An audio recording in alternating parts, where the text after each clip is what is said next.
통통문화 발언감입니다. 전 영상에 대한 질문이 들어와서 그러면 예전 그 교육은 사람들을 독립시키는 그런 교육이었느냐? 그러니까 말하자면 우리 할아버지 할머니 때 아빠 엄마 때의 교육은 지금보다 좀 더 독립할 수 있는 교육을 했었던 것이냐? 라는 질문이 들어왔고 아주 좋은 질문이라고 생각하는데 부모님들이 생각하시기에는 어떻습니까? 학교에서 교사의 권위를 좀 더 세워주는 경향이 있긴 했죠. 지금보다. 지금은 이제 학교에서 선생님의 권위가 너무 안 서서 현장에서 이제 너무 교사들이 힘들어하고, 사실 교사가 힘들다고 해서 아이들이 행복한 학교는 또 아닌 거죠. 아이들은 아이대로 불만이 많고 선생님도 불만이 많고 이렇게 되는 상황이 됐어요. 지난 시간 얘기했던 거에 따르면 퍼미시브한 교사를 지나가서 이제 거의 uninvolved한, 서로 관심 끄고 할 일만 하게 되는 그런 쪽으로 나가는 꼴이 된 거죠. 이런 교육 현장의 위기도 있는데, 근데 이제 그렇다고 해서 우리 앞에 기성세대의 교육이 독립적인 교육이었느냐라고 하면 그렇게 볼 수는 없을 것 같습니다.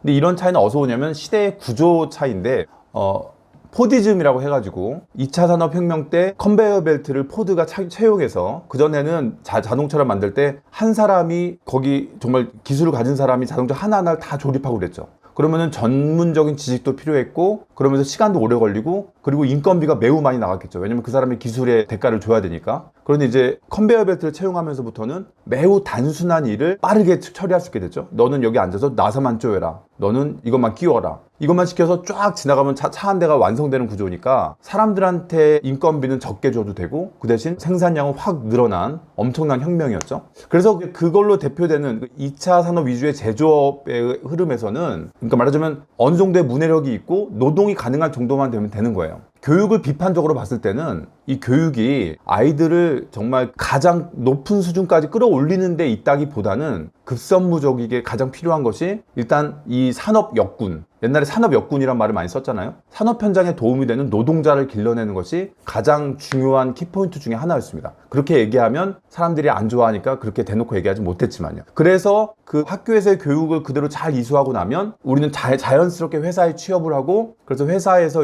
시키는 걸 우수하게 해서 쫙 좋은 직원이 돼가는 것, 이게 그 시대의 아주 좋은 표준이었던 거예요. 성공한 사람의 딱 이미지죠. 가장 좋은 대학 들어가서 우수히 졸업하고 좋은 회사 들어가서 그래서 탁탁탁 승진해서 그래서 이제 이사가 되거나 거의 그래서 많은 사람들이 뒤에서 따라가는 딱 그런 이미지가 여러 드라마에서 나오지 않습니까? 그게 그 사회가 우리한테 주는 메시지였고, 이렇게만 가라는 거예요. 이게 나쁜 건 아니지만, 그러나 이제 시대가 변했죠.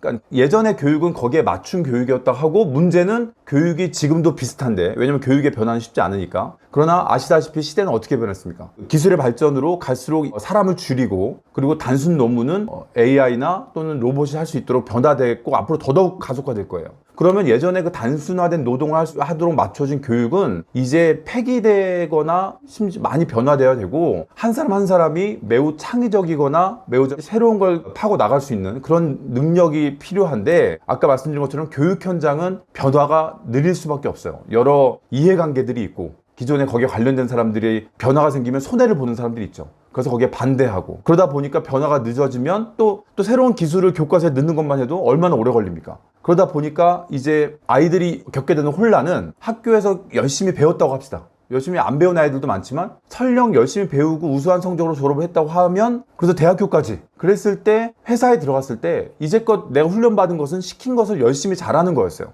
그래서 그걸 그대로 잘하면 될 것 같은 느낌이 있는데, 갑자기 전혀 다른 걸 요구하는 거죠. 네 생각이 없어? 좀 약간 스스로 못해? 시키는 대로밖에 못해? 뭐 이런 질책을 받으면서 이제까지 훈련되어 온 것과 전혀 다른 맥락을 요구받으니까 당혹스러움을 느끼는 거예요. 그러니까 거기서 이게 좀 이제 몇 가지 좀 이상한 사람들도 만나고, 시쳇말로 약간 비속어로 얘기한다 그러면 또라이 질량 불변의 법칙이라 그래서 어떤 직장을 가도 이상한 사람은 있지 않습니까? 몇 사람 안에 꼭 이상한 사람이 있다. 그래서 그런 사람 만나서 마음의 상처도 있고 인간관계가 힘들어지기도 하고 하면, 거기에 플러스 돼서 그 업무에 대한 당혹스러움, 이제까지 내가 배워왔던 매뉴얼대로만 하면 되는, 써진 대로만 하면 되는 그런 흐름이 아니라 내가 새로운 걸 개척해야 되는 것에 대한 낯섦과 그 어색함과 그 당혹스러움이, 그런 거가 몇 가지 겹치면 아이들이 편한 곳으로 숨고 싶게 되는 상황이 되는 게 당연하죠.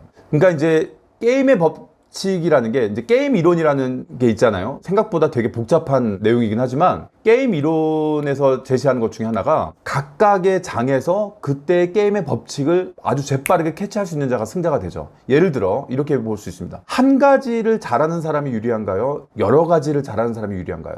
라고 물었을 때 각 사람의 답이 다릅니다. 어떤 사람은 여러 가지 잘하는 거 소용없어, 한 개만 잘하는 게 최고야 라고 하는 사람이 있고, 또 어떤 사람은 한 가지만 잘해서는 요즘 같은 때는 잘 안 될걸? 얘기하는 사람도 있을 겁니다. 각각의 예들이 다 있어요. 다 있습니다. 그래서 이건 뭐냐면 그때그때 내가 처한 그 장의 법칙이 달라진다는 거예요. 예를 들어 학교를 다닐 때, 중고등학교 다닐 때는 어떻습니까? 한 과목만 잘하는 게 아니라 여러 가지 과목을 다 두루두루 잘하는 게 좋죠. 예를 들어 어떤 애가 수학이 1000점의 실력이라고 합시다. A라는 아이가. 근데 B라는 아이는 수학 실력이 110점입니다. 그러면 거의 9배에 달하는 그 차이가 있는데도 학교 시험을 보게 되면은 똑같이 100점이 나오는 거예요. 그 A라는 아이가 수학만 1000점이고 나머지는 부족하다고 하면은 그 아이는 수학에 있어서의 강점을 인정받지 못하고 다른 거에 결점만 드러나게 되겠죠. 그래서 그 아이는 빨리 캐치를 해야 됩니다. 아, 학교라는 공간은 내가 여러 가지를 잘해야 유리한 공간이고 하나만 잘하는 게 별로 평가받지 못하는구나 라는 거죠.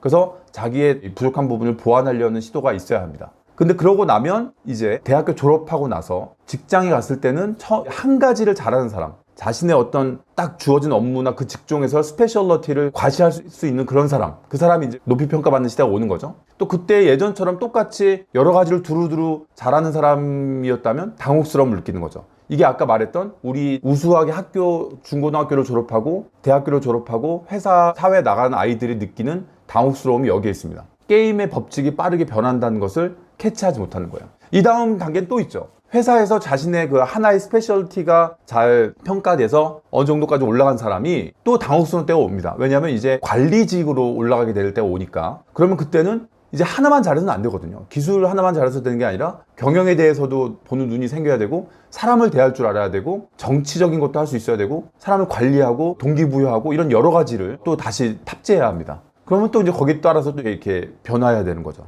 그래서 그때그때 게임의 법칙을 빠르게 파악하고 자신을 그때그때 맞춰서 유동적으로 할 수 있는, 이런 걸 우리가 T자형 인재라고 하지 않습니까? 넓게도 파지만 필요할 때는 깊게 팔 수 있는 이 두 가지를 다 갖고 있는 사람, 이런 유연성을 탑재하게 되는 게 중요한데, 지금의 우리로 돌아오면 역시 불안하니까 눈앞에 성적에 집착을 하게 되고, 그러다 보면 지금 학교에서의 법칙, 얕지만 두루두루 잘하는 을 목표로 하게 되기 때문에 이 역학이 나중에 사회에 나가게 되면 당혹스러울 수밖에 없게 되고, 또 그리고 그래서 결국 숨게 되는 그런 구조가 된다는 얘기입니다. 한 가지가 더 있습니다. 사람은 보통 자신이 버는 돈에 맞춰서 생활을 보통 수준이 가잖아요. 물론 더 아끼는 사람도 있고 더 쓰는 사람도 있지만 대부분은 자기가 버는 정도의 영향을 받을 겁니다. 그런데 예를 들어 내가 300만 원을 번다. 그럼 300만 원에 맞춘 생활을 하고 600, 700을 벌면 600, 700에 맞춰 생활을 하겠죠. 근데 지금의 아이들은 어렸을 때 얼마에 맞춘 생활을 하냐면 부모님의 수입에 맞추는 생활을 합니다. 예를 들어 부모님이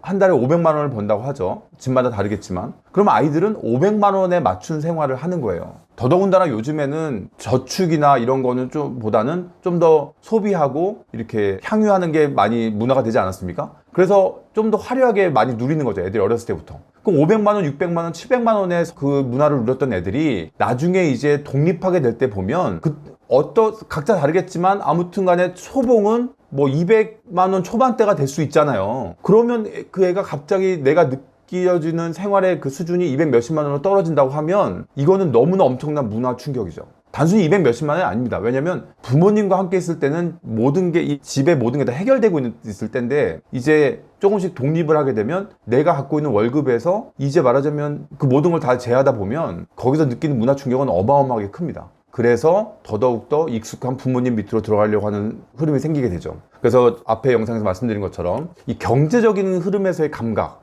자본가로서의 감각, 이것은 가장 중요한 것이라고도 볼 수 있습니다. 왜냐면 보통 이게 모순적인 것이, 공부 잘하는 사람들이 다 의사가 되려고 하는데 의사가 되려는 이유는 돈 때문이에요. 그리고 애들은 다 돈을 많이 벌고 싶어 합니다. 벌고 싶다기보다는 돈을 많이 갖고 싶다는 게 정확한 표현이긴 하지만, 그럼 돈을 많이 갖고 싶으면 돈을 많이 배워야 되잖아요. 돈의 흐름에 대해서 배우고 돈을 많이 알아야 되잖아요. 돈이 인생의 전부가 아니다, 돈보다 더 중요한 게 있다 라는 이런 영적인 얘기는 차치하고서라도 일단 돈이 중요하면 돈에 대해서 배워야 되잖아요. 그런데 우리는 돈에 대해서 배우지 않습니다. 참 이상한 모순적인 게 있어요. 옛날에 유교적인 성향 때문에 그런지 돈에 대해서 얘기하는 것은 뭔가 좀 회로운 것 같고 그냥 너는 지금 공부나 해라. 그러다 보니까 나중에 더더욱더 독립하기 어려운 개체를 만들어내고 있는 겁니다. 그래서 결론적으로 지금의 학교와 학원과 이런 동선이나 이런 흐름이 아이들이 어디서 무엇을 느낄지에 대한 것을 차단하게 되고, 그래서 아이들의 에너지가 잘 나오지 않고, 그러면서 구체적으로 독립을 위한 단계 스텝이 전혀 없기 때문에 나중에 히키코모리가 많아지고 부모님이 힘들어지게 되는 수순은 어떻게 보면 너무나 당연한 수순이다. 우리가 이것을 뭐가 더 진짜 멋인지, 그리고 우리가 진짜 이 흐름에서 지금 무엇을 해야 되는지를 잘 살피고 결정해야 될 때다. 그래서 여기에 대해서 고민되는 부분들이 있으시면 댓글로 구체적으로 남겨주시면 제가 또 거기에 대한 영상을 남겨보겠습니다. 감사합니다. 여기까지 하겠습니다.